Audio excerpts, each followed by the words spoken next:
بسم اللہ الرحمن الرحیم۔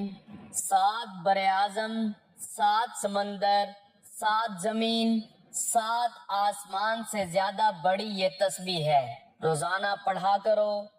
حضور اکرم صلی اللہ علیہ وآلہ وسلم نے فرمایا، محترم ناظرین، دنیا کی وسعت، کائنات کا پھیلاؤ اور زمین و آسمان کی گہرائی جب انسان کے شعور میں داخل ہوتی ہے تو عقل دنگ رہ جاتی ہے کہ یہ سب کچھ کس عظیم ہستی نے پیدا کیا۔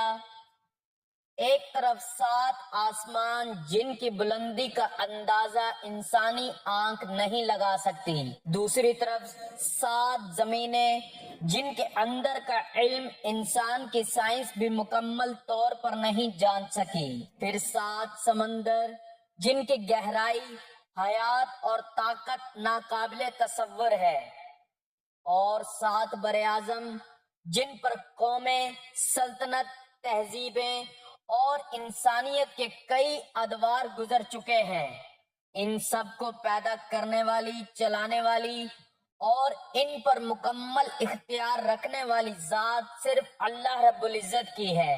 اس کائنات کے ہر ذرہ میں، ہر موج میں، ہر ہوا کے جھونکے میں، ہر دھڑکتے دل میں، ہر آسمانی رنگ میں اور ہر زمینی حرکت میں جو حقیقت جاری و ساری ہے وہ آج کی تسبیح ہے، اور وہ ہے لا الہ الا اللہ اور سبحان اللہ و بحمدہ سبحان اللہ العظیم۔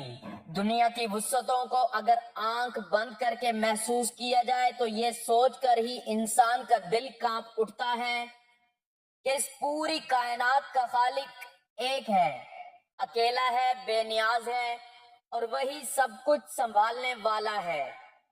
7 بر اعظم، 7 سمندر، 7 زمینیں اور 7 آسمان، یہ سب ہماری انسانی عقل کی حدود سے باہر ہیں، مگر اللہ تعالیٰ کی قدرت کے آثار سے بھرے پڑے ہیں۔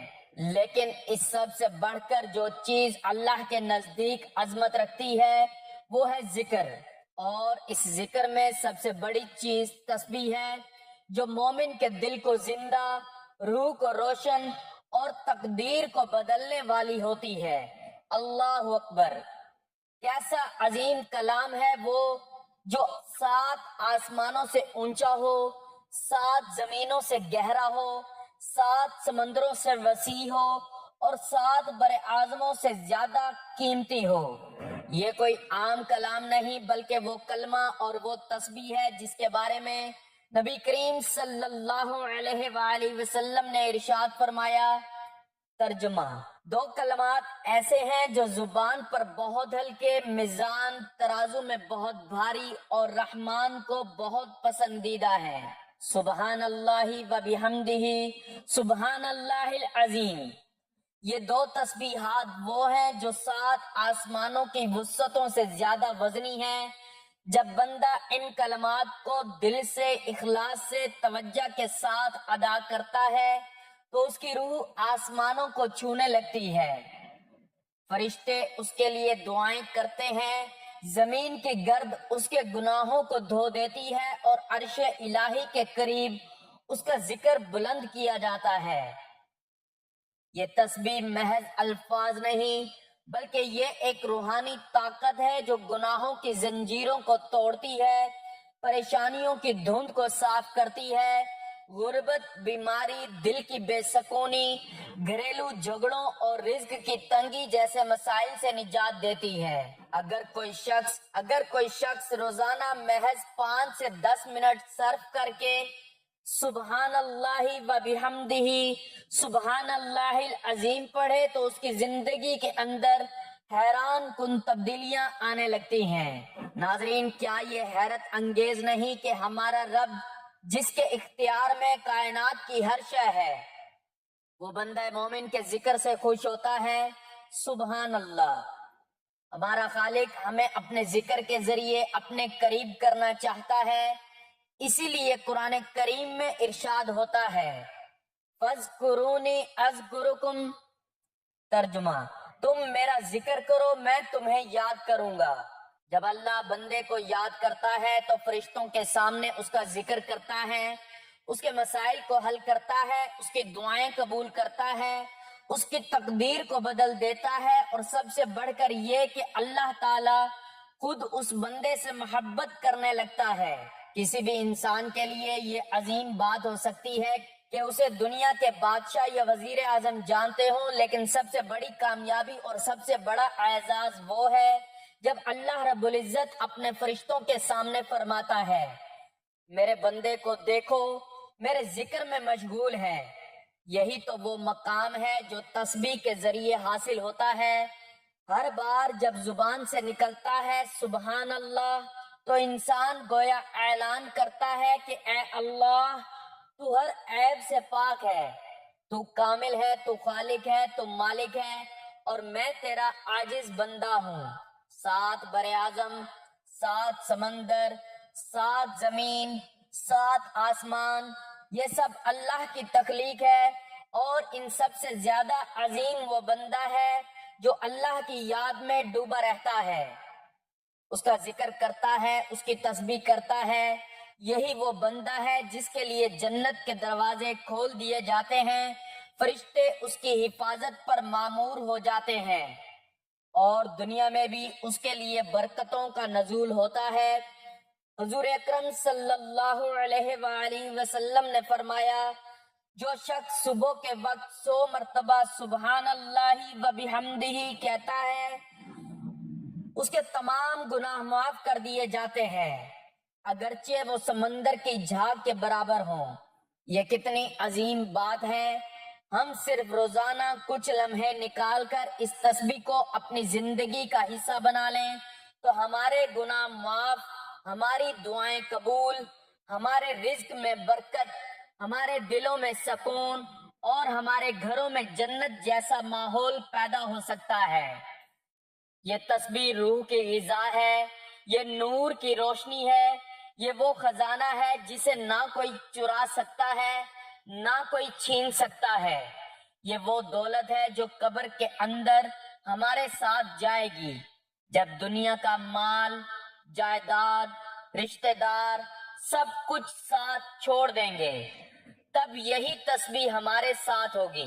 ناظرین، لا الہ الا اللہ یہ کلمہ ایسا نہیں جو صرف زبان سے ادا کیا جائے، یہ وہ کلمہ ہے جو دلوں کو جلا دیتا ہے، روح کو پاکیزگی عطا کرتا ہے، اور انسان کو فانی دنیا سے نکال کر ابدیت کی معراج تک پہنچا دیتا ہے۔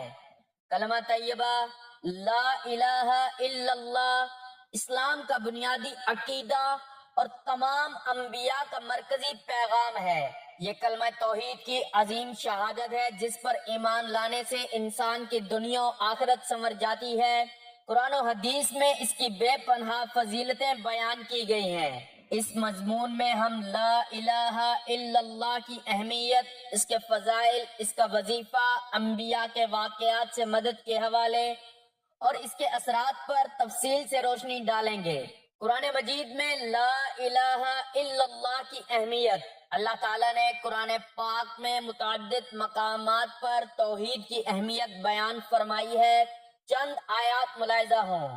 نمبر 1، فَاعْلَمْ أَنَّهُ لَا إِلَهَ إِلَّا اللَّهُ، ترجمہ، بس جان لو کہ اللہ کے سوا کوئی معبود نہیں۔ نمبر 2، وَإِلَٰهُكُمْ إِلَٰهٌ وَاحِدٌ لَا إِلَٰهَ إِلَّا هُوَ الرَّحْمَٰنُ الرَّحِيمُ، ترجمہ، اور تمہارا معبود ایک ہی معبود ہے، اس کے سوا کوئی معبود نہیں جو بڑا مہربان، نہایت رحم والا ہے۔ نمبر 3، شاہد اللہ انہ لا الہ الا ہوا والملائکۃ وَأُولُو الْعِلْمِ قَائِمًا بِالْقِسْطِ، ترجمہ، اللہ گواہی دیتا ہے کہ اس کے سوا کوئی معبود نہیں، اور فرشتے اور علم والے بھی انصاف کے ساتھ گواہی دیتے ہیں۔ نمبر 4، قُلْ هُوَ اللَّهُ أَحَدٌ اللَّهُ الصَّمَدُ لَمْ يَلِدْ وَلَمْ يُولَدْ وَلَمْ يَكُنْ لَهُ كُفُوًا أَحَدٌ، ترجمہ، کہو وہ اللہ ایک ہے، اللہ بے نیاز ہے، نہ اس کی کوئی اولاد ہے اور نہ وہ کسی کی اولاد ہے، اور نہ ہی اس کا کوئی ہمسر ہے۔ نمبر 5، ومن یبتغ غیر الاسلام دینا فلن یقبل منہ وہو فی الآخرۃ من الخاسرین۔ ترجمہ: اور جو اسلام کے علاوہ کوئی اور دین تلاش کرے گا تو وہ ہرگز قبول نہیں کیا جائے گا اور وہ آخرت میں نقصان اٹھانے والوں میں سے ہوگا۔ احادیث مبارکہ میں لا الہ الا اللہ کی فضیلت۔ رسول اللہ صلی اللہ علیہ وآلہ وسلم نے متعدد احادیث میں اس کلمہ کی عظمت بیان فرمائی ہے۔ چند احادیث پیش خدمت ہیں۔ نمبر 1، بہترین ذکر لا الہ الا اللہ ہے۔ نمبر 2، جس نے خلوص دل سے لا الہ الا اللہ پڑھا وہ جنت میں داخل ہوگا۔ نمبر 3، لا الہ الا اللہ میرا کلمہ ہے، میں اور میرے سے پہلے کے انبیاء اسی پر تھے۔ نمبر 4، قیامت کے دن میری امت کے سب سے خوش نصیب وہ ہوں گے جو لا الہ الا اللہ کہتے رہے۔ نمبر 5، جو شخص لا الہ الا اللہ کہتا ہے اور اللہ کے سوا کسی کی عبادت نہیں کرتا اس کا مال اور خون حرام ہے۔ نمبر 6، لا الہ الا اللہ کے ساتھ اپنے اعمال کو تازہ کرو کیونکہ یہ کلمہ گناہوں کو اس طرح مٹاتا ہے جیسے پتے درخت سے گرتے ہیں۔ نمبر 7، جس نے اپنی زندگی کے آخری لمحات میں لا الہ الا اللہ پڑھی وہ جنت میں داخل ہوگا۔ نمبر 8، لا الہ الا اللہ جنت کی کنجی ہے۔ محترم ناظرین، اللہ تعالیٰ کی تسبیح و تحلیل اور ذکر و اذکار کرنا بہترین عمل ہے۔ انسانوں کو ہمیشہ اپنے آپ کو ذکر الہی میں مشغول رکھنا چاہیے کیونکہ اس کے ذریعے انسان کے درجات بلند کیے جاتے ہیں اور گناہ مٹائے جاتے ہیں۔ وہ ذات پاک ہے جس کے ہاتھ میں ہر چیز کی بادشاہت ہے اور اسی کی طرف تم کو لوٹ کر جانا ہے۔ اے امت مسلمہ، اللہ تعالیٰ سے بڑھ کر کوئی نہیں اور اس کے ذکر سے افضل کوئی ذکر نہیں کیونکہ اس کا ذکر ہر چیز سے بڑا ہے۔ جو اللہ کا ذکر کرتا ہے اور وہ جو اللہ کا ذکر نہیں کرتا تو ان دونوں کی مثال زندہ اور مردہ کی سی ہے، بلکہ ذکر کرنے والوں کا مقام اتنی بلندی تک پہنچ جاتا ہے کہ ان کا رب اپنے فرشتوں میں ان پر فخر محسوس کرتا ہے۔ مومن کی زندگی میں اس کا بہترین رفیق اللہ سبحانہ و تعالی کا ذکر ہے۔ صبح و شام، سوتے جاگتے، سفر و حضر اور کھاتے پیتے ہر حال میں اس کا ہمدم ہوتا ہے۔ سچا ذکر کرنے والا وہی ہے جس کا عمل اپنے رب کی طاعت میں ہوتا ہے۔ وہ اپنے تمام اوقات و حالات میں اللہ تعالیٰ کا ذکر کرتا ہے۔ تسبیح ہر اس چیز سے رب کی تنزیہ کو شامل ہے جو اس کے جلال و کمال کے لائق نہیں۔ اللہ جل جلالہ اپنی ذات، ناموں اور صفات میں کمال سے متصف ہے، عیبوں، کمیوں اور ان چیزوں سے پاک ہے جو اس کے جلال کے شایان شان نہیں۔ اللہ سبحانہ و تعالی پاک ہے، مبارک ہے، فرشتوں، روح یعنی جبرائیل علیہ السلام کا رب ہے۔ وہ پسند کرتا ہے کہ اس کے بندے اس کی تسبیح کریں اور فرشتے اپنے ذمے بڑے عظیم کاموں کے باوجود رات و دن تسبیح کرتے ہیں اور اس سے سست نہیں پڑتے۔ صحیح مسلم کی ایک اور روایت میں آپ صلی اللہ علیہ وآلہ وسلم نے فرمایا، جب اللہ تعالیٰ کوئی فیصلہ کرتا ہے تو عرش اٹھانے والے فرشتے تسبیح کرتے ہیں، پھر اس کے بعد آسمان والے فرشتے تسبیح بیان کرتے ہیں، یہاں تک کہ تسبیح اس دنیاوی آسمان والے باشندوں تک پہنچ جاتی ہے، یعنی وہ اللہ سبحانہ و تعالیٰ کی پاکیزگی بیان کرتے ہیں، اس کے حکم کی تعظیم کرتے ہیں اور اللہ جل جلالہ کے لیے فروتنی برتتے ہیں، اس کا حکم قبول کرتے ہیں اور اس کی طاعت بجا لاتے ہیں۔ اور جہاں تک اللہ تعالیٰ کے رسولوں اور نبیوں کی بات ہے تو تسبیح ان کا ذکر ہے اور مشکلات کے وقت ان کی جائے پناہ ہے۔ اللہ کے نبی موسیٰ علیہ السلام نے اپنے رب سے دعا کی کہ ان کے بھائی ہارون علیہ السلام کو ان کا وزیر بنا دے تاکہ وہ بہت زیادہ تسبیح کرنے پر ان کی مدد کریں۔